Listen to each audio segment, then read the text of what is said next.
दोस्तों, एक भीड़-भाड़ चौराहे से एक चमचमाती फॉर्च्यूनर कार गुजरने ही वाली थी, लेकिन चौराहे पर भारी जाम लगा हुआ था। उस फॉर्च्यूनर कार में बैठे व्यक्ति ने अपने ड्राइवर से कहा, भाई साहब, थोड़ी देर रुक जाइए। इतनी भी क्या जल्दी है?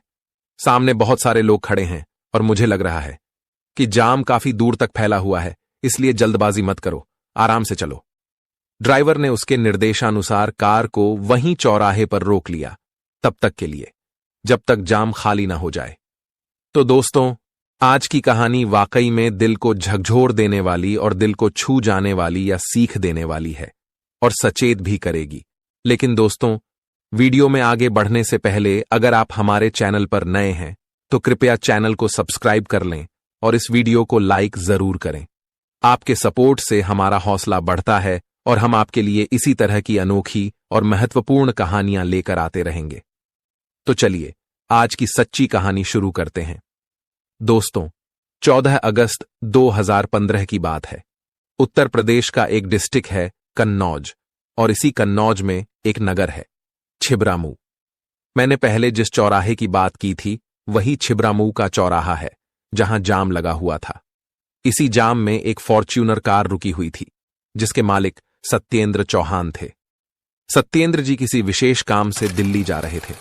सत्येंद्र चौहान बहुत ही दयालु स्वभाव के व्यक्ति थे। जब उनकी कार रुकी तो उन्होंने देखा कि उनकी गाड़ी के पास 3-4 महिलाएं खड़ी हैं, जो बेहद गंदे और मैले कपड़े पहने हुए थीं। उन्हें देखकर सत्येंद्र जी को लगा कि ये महिलाएं भीख मांगने वाली हैं, जैसे अक्सर चौराहों पर देखी जाती हैं। जैसे ही सत्येंद्र चौहान का ड्राइवर कार का शीशा नीचे करता है, सत्येंद्र जी अपनी जेब में हाथ डालते हैं और पर्स निकालकर उसमें से कुछ रुपये की गड्डी निकालते हैं। उन्होंने उन महिलाओं को 1-1 हजार रुपये दे दिए। इसी दौरान सत्येंद्र चौहान ने देखा कि अब जाम खुल गया है, तो उन्होंने ड्राइवर से कहा, गाड़ी आगे बढ़ाओ। जैसे ही गाड़ी आगे बढ़ने लगती है, सत्येंद्र चौहान देखते हैं कि उनकी खिड़की के पास एक महिला खड़ी है, जो लगातार खिड़की पर हाथ मार रही है और कह रही है, बाबूजी, हमें तो आपने कुछ दिया ही नहीं। सत्येंद्र चौहान ने जब उसे देखा तो उन्हें ऐसा लगा जैसे वे इस महिला को जानते हैं, पहचानते हैं। सत्येंद्र चौहान तुरंत कार का शीशा नीचे करते हैं और वह महिला कार के पास चलकर आती है। सत्येंद्र चौहान जब उस महिला को पहचानते हैं और हैरानी से पूछते हैं, अरे तुम यहां क्या कर रही हो? तब वह महिला सिर झुकाकर कहती है, बाबूजी, आपने मुझे कुछ दिया ही नहीं। सत्येंद्र की आंखों में एक अजीब सी बेचैनी थी। वह महिला कोई और नहीं बल्कि उनकी पूर्व पत्नी रूबी थी, जिससे उनका तलाक लगभग 3 साल पहले हो चुका था। सत्येंद्र चौहान ने खुद को संभालते हुए उससे पूछा, रूबी, तुम तो एक अच्छे खासे घराने की लड़की थी। जब तलाक का केस हुआ था तो तुमने मेरे ऊपर लाखों रुपए का जुर्माना भी लगाया था और मैंने वो रकम तुम्हें दी थी। फिर ऐसा क्या हुआ कि आज तुम इस हालत में हो? दरबदर की ठोकरें खा रही हो, सड़कों पर भीख मांग रही हो। रूबी ने एक पल के लिए चुप्पी साध ली और फिर बोली, सत्येंद्र, मैं आपको सब कुछ बताऊंगी, बस मुझे थोड़ा समय दीजिए। सत्येंद्र ने बिना कुछ और सवाल किए कहा, ठीक है, तुम मेरी कार में बैठ जाओ। फिर उन्होंने ड्राइवर से कहा, भाई साहब, पीछे का दरवाजा खोलिए। ड्राइवर ने तुरंत दरवाजा खोल दिया और अगले ही क्षण रूबी कार में बैठ गई। जैसे ही रूबी कार में सवार होती है, चौराहे के आसपास मौजूद दुकानदारों की निगाहें उन पर टिक जाती हैं। वहां खड़े लोग एक अमीर आदमी और एक गरीब भिखारिन के बीच इस अजीब मुलाकात को देखकर असमंजस में थे। उन्हें शक होने लगा कि कहीं यह व्यक्ति इस महिला को किसी गलत काम के लिए तो नहीं ले जा रहा है। देखते ही देखते वहां लोगों की भीड़ इकट्ठा हो गई और सब एक दूसरे से पूछने लगे, क्या हो रहा है? ये अमीर आदमी इस महिला को क्यों लेकर जा रहा है? पूरा बाजार इस रहस्यमय घटना को जानने के लिए उत्सुक हो गया था। सत्येंद्र ने जब यह देखा तो उन्होंने ड्राइवर से कहा, चलो यहां से निकलो, ज्यादा रुकना ठीक नहीं होगा। और इसी के साथ उनकी कार जाम से निकलकर धीरे धीरे आगे बढ़ने लगी। जब सत्येंद्र चौहान ने रूबी को अपनी गाड़ी में बैठाया तो वह अकेली नहीं थी। उसके साथ 3-4 और भीख मांगने वाली महिलाएं भी थीं। वे यह समझ नहीं पा रही थीं कि रूबी एक अमीर आदमी की कार में क्यों बैठ रही है और उनका आपस में क्या संबंध है। महिलाओं के मन में शक पैदा हो गया और वे आपस में धीरे धीरे चर्चा करने लगीं। उनकी बातों ने जल्द ही तूल पकड़ लिया और 1 मिनट के अंदर यह खबर पूरे बाजार में फैल गई कि एक अमीर व्यक्ति किसी भिखारिन महिला को अपनी कार में बैठाकर ले जा रहा है। बाजार में लोगों की भीड़ जमा हो गई और वे इस दृश्य को समझने की कोशिश करने लगे। कुछ लोग सोच रहे थे कि कहीं यह महिला किसी अनहोनी की शिकार तो नहीं हो रही। भीड़ में से कुछ लोगों ने उस महिला से पूछना शुरू किया कि वह कार में क्यों बैठी और उसका इस व्यक्ति से क्या संबंध है। इस पर रूबी ने स्पष्ट किया, दरअसल ये मेरे तलाकशुदा पति सत्येंद्र चौहान साहब हैं। मुझे यह जबरदस्ती नहीं ले जा रहे हैं, बल्कि मैं खुद अपनी मर्जी से इनके साथ जाना चाहती हूं। रूबी के इतना कहने पर कुछ लोग आश्वस्त हो गए, लेकिन बाजार में कानाफूसी और संदेह की हलचल अभी भी थी। सत्येंद्र चौहान ने स्थिति की गंभीरता को भांपते हुए ड्राइवर से कहा, जल्दी गाड़ी चलाओ, यहां और रुकना ठीक नहीं होगा। धीरे धीरे फॉर्च्यूनर कार बाजार से आगे बढ़ गई और सत्येंद्र ने रूबी को अपने साथ लेकर जाने का फैसला किया। लोग अब भी एक दूसरे से सवाल पूछते रह गए कि आखिरकार इस महिला की कहानी क्या है और उसका जीवन इस मोड़ पर क्यों आ गया। सत्येंद्र चौहान और रूबी एक होटल पर बैठे थे। सत्येंद्र ने अपने ड्राइवर को कुछ पैसे दिए और कहा, जाओ मार्केट से इनके लिए एक अच्छी सी साड़ी और चप्पल की जोड़ी खरीद कर ले आओ। ड्राइवर तुरंत मार्केट की ओर रवाना हो गया। इस बीच सत्येंद्र चौहान ने रूबी से कहा, रूबी तुम होटल के अंदर जाओ और महिला स्नानागार में जाकर स्नान कराओ।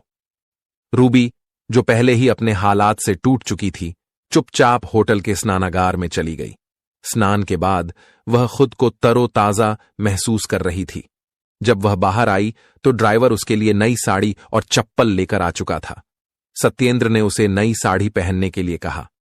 रूबी ने साड़ी पहनी और जैसे ही वह बाहर आई, सत्येंद्र चौहान की नजर उस पर ठहर गई।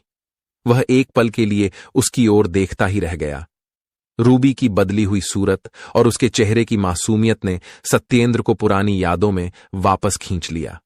सत्येंद्र ने मन ही मन सोचा, हालात चाहे जैसे भी बदल गए हों, लेकिन रूबी का चेहरा और चाल चलन बिल्कुल भी नहीं बदला। वह सिर्फ मजबूरियों की मारी है। कुछ क्षणों की चुप्पी के बाद सत्येंद्र ने रूबी से कहा, रूबी, मैं किसी जरूरी काम से दिल्ली जा रहा हूं। अगर तुम मुझे थोड़ा सा समय दो तो मैं कल आकर तुमसे मिलूंगा। तुम मुझे अपना पता लिखकर दे दो ताकि मैं वहां से लौटने के बाद तुमसे मुलाकात कर सकूं। रूबी ने बिना कुछ कहे एक पर्चे पर अपना पता लिखा और सत्येंद्र को दे दिया। सत्येंद्र फिर दिल्ली के लिए रवाना हो गए। दिल्ली पहुंचकर उन्होंने दिन में अपने सभी काम जल्द से जल्द निपटाने की कोशिश की ताकि वापस आकर रूबी से मिल सकें। लेकिन उस रात जब वह होटल में सोने गए तो उनका मन बहुत बेचैन था। पुरानी यादें, रूबी की बदहाली और उसके हालात उनके मन में बार बार घूम रहे थे। उधर रूबी की भी हालत कुछ ऐसी ही थी। उसने कभी सोचा नहीं था कि उसकी जिंदगी इस मोड़ पर आ जाएगी और अब अचानक सत्येंद्र का दोबारा मिलना उसे अजीब सी उलझनों में डाल रहा था। दोनों के लिए वह रात काटनी मुश्किल हो रही थी। सत्येंद्र की रात करवटें बदलते हुए और सोचते हुए बीती और रूबी की, जो कि चौराहे पर भीख मांगती थी, उसकी भी वह रात नहीं कट रही थी। बेचैनी और सवालों से भरी थी। दोस्तों, दोनों ने वहां पूरी रात करवटें बदलते हुए बिताई। अगले दिन सत्येंद्र चौहान दिल्ली से लौटते हैं और रूबी द्वारा बताए गए पते पर पहुंचते हैं, लेकिन वहां पता चलता है कि रूबी वहां पर है ही नहीं। वह फिर अपने काम पर भीख मांगने के लिए जा चुकी है। सत्येंद्र फिर उसी चौराहे पर जाते हैं जहां पर रूबी उन्हें पिछले दिन मिली थी। वह उसे फिर से अपनी गाड़ी पर बैठाते हैं और गाड़ी में बैठने के बाद रूबी उन्हें अपने कमरे पर ले जाती है, जो एक किराए का गंदा छोटा सा कमरा है। जब वह उस कमरे में प्रवेश करते हैं तो देखते हैं कि एक बेड रखा हुआ है और बेड के ऊपर सत्येंद्र और रूबी की एक फोटो टंगी हुई है। जैसे ही सत्येंद्र की नजर उस फोटो पर पड़ती है, वह रूबी से पूछते हैं, रूबी, हमारा तो तलाक 2-3 साल पहले हो चुका है। हम एकदम अलग अलग रास्तों पर चले गए थे। सब कुछ बंटवारा हो चुका था। कोर्ट में सब कुछ तय हो गया था। तुमने मेरे ऊपर हर्जाना लगाया था, वह 1 लाख रुपए भी मैंने तुम्हें दे दिए थे, तो यह आखिर तस्वीर क्यों लगा रखी है? दोस्तों, फिर रूबी फूट फूट कर रोने लगती है और कहती है, दरअसल मैंने आपको तलाक भले ही दे दिया था, लेकिन उस तलाक के पीछे मेरी रजामंदी नहीं थी।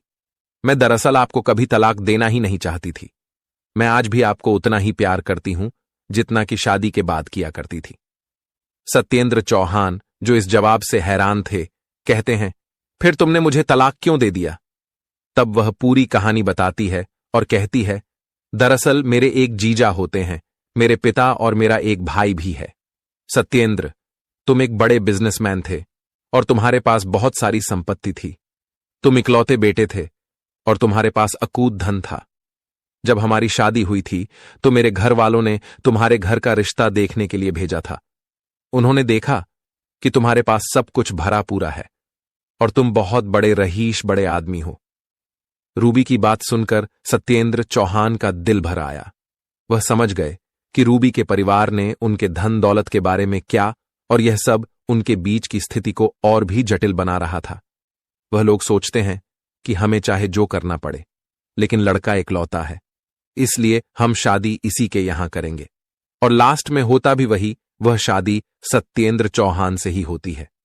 जब शादी हो जाती है तो चूंकि जो जीजा था वह बहुत ही लालची टाइप का आदमी था और जो कहता था वही सत्येंद्र चौहान की ससुराल में मान्य होता था, यानी रूबी के माता पिता और भाई मानते थे।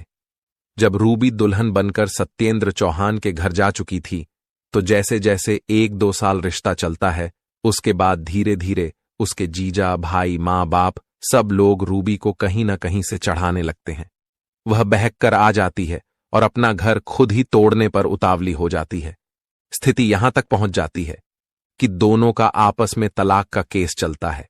रूबी के जीजा को और रूबी के घर वालों को, यानी उसके मायके वालों को पता ही था कि सत्येंद्र चौहान के पास पैसों की कोई कमी नहीं है, तो अगर मैं उनके ऊपर जुर्माना ठोकूं तो यह आराम से पैसे दे देंगे और उस पैसे को लेकर हम अपनी जिंदगी अच्छी तरीके से गुजारेंगे।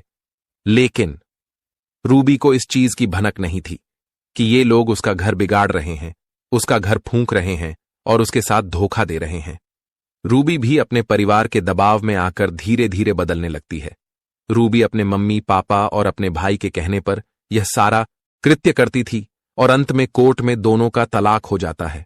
रूबी अपने परिवारजनों के कहने पर 1 लाख रुपए का जुर्माना सत्येंद्र चौहान पर ठोक देती है और सत्येंद्र चौहान भरे कोर्ट में 1 लाख रुपए अदा करके तलाक ले लेते हैं। इस प्रकार दोनों का संबंध विच्छेद हो जाता है। ये सारे पैसे रूबी के नाम से उसके खाते में आ जाते हैं। धीरे धीरे उसका जीजा कहता है, रूबी देखो, अब तुम्हारा तलाक हो गया है, मैं तुम्हारी अच्छी शादी करा दूंगा, लेकिन ऐसे तुमसे कोई शादी नहीं करेगा क्योंकि तुम तलाकशुदा हो। इसलिए तुम्हें सबसे पहले एक छोटा सा घर बनाना होगा, एक प्लॉट या जमीन खरीदनी होगी, ताकि कोई भी लड़का या परिवार लालच में आकर तुमसे शादी करने के लिए तैयार हो जाए। उसका जीजा और उसके परिवार वाले उससे प्लॉट के नाम पर 30 लाख रुपए ले लेते हैं, लेकिन अंत में उसे कुछ नहीं मिलता। धीरे धीरे वे सभी पैसे रूबी के खाते से निकाल लेते हैं। इस तरह रूबी अपने परिवार की बातों में आकर न केवल अपने पति को खोती है, बल्कि अपनी मेहनत की कमाई को भी अपने परिवार के हाथों गंवा देती है। जाते हैं और जब रूबी के पूरे पैसे खत्म हो जाते हैं, तब तक उसका एकलौता भाई शादी कर लेता है। शादी होने के बाद जब उसकी पत्नी घर आती है तो वह रूबी से बहुत ज्यादा जलन रखने लगती है और रूबी उसे फूटी आंखों भी नहीं सुहाती। अब रूबी बड़ी हो चुकी थी। जब उसकी शादी हुई थी तब शायद उसकी समझदारी की अवस्था इतनी परिपक्व नहीं थी कि वह चीजों को समझ पाती, लेकिन अब दोस्तों रूबी सब कुछ समझ पा रही थी, सब कुछ जान चुकी थी, लेकिन बहुत देर हो चुकी थी। उसने अपने हंसते खेलते परिवार में अपने हाथों से आग लगा दी थी। जब उसका पैसा खत्म हो जाता है तो रूबी का भाई और उसके माता पिता उसे घर से निकाल देते हैं। वह अपने जीजा के पास पहुंचती है, लेकिन जीजा भी कहता है, तुम्हें जहां मर्जी हो वहां चली जाओ। जब तुम अपने पति की नहीं हो सकी तो तुम हम लोगों की कब होगी। रूबी फिर सीधा चली जाती है। उसके पास कहीं रहने का कोई ऑप्शन नहीं होता। थक हार कर मजबूरी में वह सड़क पर कुछ महिलाओं से मिलती है। वह सभी एक दूसरे से मिलकर ऐसी महिलाओं से उसकी मुलाकात होती है जो सड़क पर भीख मांगने का काम करती हैं। दोस्तों, रूबी उन लोगों के साथ रहने लगी और उनके साथ खाना खाने लगी। अब उसका जीवन झुग्गी में चल रहा था। धीरे धीरे रूबी भी उसी धंधे में उतर आई और वह भी भीख मांगने लगी। जब पूरी कहानी रूबी ने उसी कमरे में अपने पति सत्येंद्र चौहान को सुनाई तो सत्येंद्र चौहान साहब की आंखों से आंसू निकलकर जमीन पर गिरने लगे। अब रूबी सत्येंद्र से पूछती है, मां तो मुझे बहुत मानती थीं, मां का क्या हाल है? सत्येंद्र कहते हैं, मां आज भी वैसे ही हैं, वे तुम्हें आज भी याद करती हैं। उन्होंने पता नहीं कितनी बार मुझसे कहा, क्या मेरी बहू अब मुझे वापस नहीं मिल सकती? लेकिन अब वे बुजुर्ग हो चुकी हैं। अब मैं उन्हें क्या बताऊं कि हमारा कोर्ट में तलाक हो चुका है और अब हम कभी एक दूसरे को नहीं हो सकते। रूबी सत्येंद्र से कहती है, अगर दिल सच्चा हो, मोहब्बत सच्ची हो और इरादे नेक हों तो हम अभी भी एक हो सकते हैं। सत्येंद्र कहते हैं, नहीं, कानूनी तौर पर और धार्मिक रूप से हम हर तरह से अलग हैं। इतना कहकर सत्येंद्र चौहान कुछ पैसे निकालता है और कहता है, यह पैसे रखो, हर महीने का जो तुम्हारा खर्चा होगा उसे मैं देता रहूंगा, मुझसे लेते रहना, लेकिन मैं तुम्हें अपने साथ नहीं ले जा सकता। वह ये पैसे रूबी को देता है और अपनी कार में बैठ जाता है। जैसे ही वह सवार होता है, रूबी उसके पैरों पकड़कर रोने लगती है, जिससे सत्येंद्र का दिल भी पिघल जाता है। वह कहते हैं, एक बार मुझे अपनी सासू मां से बात करने दो। सत्येंद्र अपनी जेब से मोबाइल निकालता है और तुरंत अपनी मां को कॉल करता है। मां, रूबी मिल गई है, रूबी से बात करना है। जैसे ही उसकी मां यह सुनती है कि उसकी बहू रूबी आज कितने दिनों बाद उसके बेटे से मिली है, वह तुरंत कहती है, बेटा बात कराओ, मुझे बहुत कुछ कहना है। सत्येंद्र अपने फोन को रूबी के हाथ में देता है। अब सासू और बहू दोनों एक दूसरे से काफी बातें करती हैं। सत्येंद्र की मां कहती है, ऐसा करो, तुम बहू को सीधा घर वापस लेकर आओ। सत्येंद्र अपनी मां की बातों को टाल नहीं पाता। सत्येंद्र चौहान, जो अपनी भावनाओं को संभाल नहीं पा रहा था, रूबी को अपने फॉर्च्यूनर कार में बैठाता है और सीधे अपने घर पहुंचता है। दोस्तों, जैसे ही वह घर पहुंचता है, वह देखता है कि उसकी मां आरती की थाल सजाए अपनी बहू का इंतजार कर रही है। वह अपनी बहू की आरती करती है और दोनों एक दूसरे के गले मिलते हैं। सास और बहू एक दूसरे के साथ रोने लगती हैं। उसके बाद सत्येंद्र कहता है, मां, यह वही रूबी है जिसने कोर्ट में मुझसे 4 लाख रुपए का जुर्माना लिया था और मैंने 4 लाख रुपए भरे थे। क्या इस महिला को दोबारा अपने घर में रखना चाहिए? उसकी मां जवाब देती है, बेटा, अगर सुबह का भूला शाम को घर वापस आ जाए तो उसे भूला नहीं कहते। यह भी एक इंसान है और गलतियां हमेशा इंसानों से ही होती हैं। अगर इसमें कोई गलती हो गई है तो इसे माफ कर दीजिए। सत्येंद्र अब अपनी तलाकशुदा पत्नी रूबी को माफ कर देता है।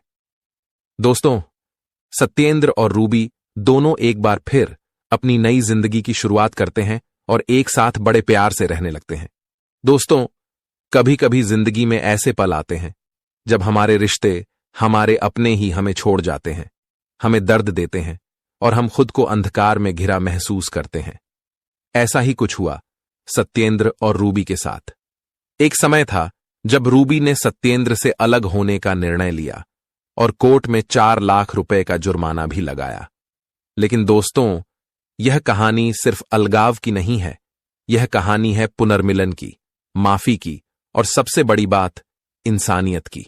सोचिए, एक इंसान जिसने अतीत में गलती की, जब वह लौट कर आता है तो हमारे सामने एक सवाल खड़ा होता है, क्या हम उसे माफ कर सकते हैं? सत्येंद्र की मां ने जिस तरह अपने बेटे को सिखाया, वह हमारे लिए एक प्रेरणा है। उन्होंने कहा, अगर सुबह का भूला शाम को घर वापस आ जाए तो उसे भूला नहीं कहते। यह वाक्य हमें सिखाता है कि हर इंसान गलतियां करता है, लेकिन उसे मौका देना हमारा कर्तव्य है। दोस्तों, यह माफ करने का गुण, यह दूसरों को समझने का गुण, यही हमारे समाज की असली ताकत है। हम सब इंसान हैं और इंसान होने के नाते गलतियां होना स्वाभाविक है। लेकिन उन गलतियों को सुधारने का और दूसरों को मौका देने का साहस हम में होना चाहिए। इस कहानी में सत्येंद्र ने अपनी पत्नी रूबी को माफ कर दिया क्योंकि उसने समझा कि एक गलती से कोई बुरा नहीं हो जाता। सत्येंद्र की मां ने भी यही संदेश दिया कि किसी को उसकी गलतियों के लिए हमेशा के लिए मत ठुकराओ, बल्कि उसे सुधारने का मौका दो। दोस्तों, अगर हम भी इसी सोच को अपनाएं, अगर हम भी दूसरों को माफ करना और समझना सीख लें, तो हमारे रिश्ते मजबूत बनेंगे, हमारा समाज और भी सुंदर बनेगा। याद रखिए, माफी सिर्फ एक शब्द नहीं है, यह वह ताकत है जो टूटे हुए रिश्तों को जोड़ सकती है, बिखरे हुए दिलों को समेट सकती है। दोस्तों, इस कहानी को सुनाने का मेरा उद्देश्य किसी को परेशान करना या भावनाओं को आहत करना या किसी के दिल को दुखाना नहीं था, बल्कि आपको जागरूक, सचेत और अलर्ट करना था। इस पूरे वीडियो को देखकर आपका मन सोचने पर मजबूर हो गया होगा। ऐसी ही और कहानियों के लिए हमारे चैनल को लाइक, शेयर और सब्सक्राइब जरूर करें। आपकी क्या राय है? कृपया अपनी राय निष्पक्षता के साथ कमेंट बॉक्स में जरूर दें। जहां भी रहिए, सचेत रहिए, सुरक्षित रहिए।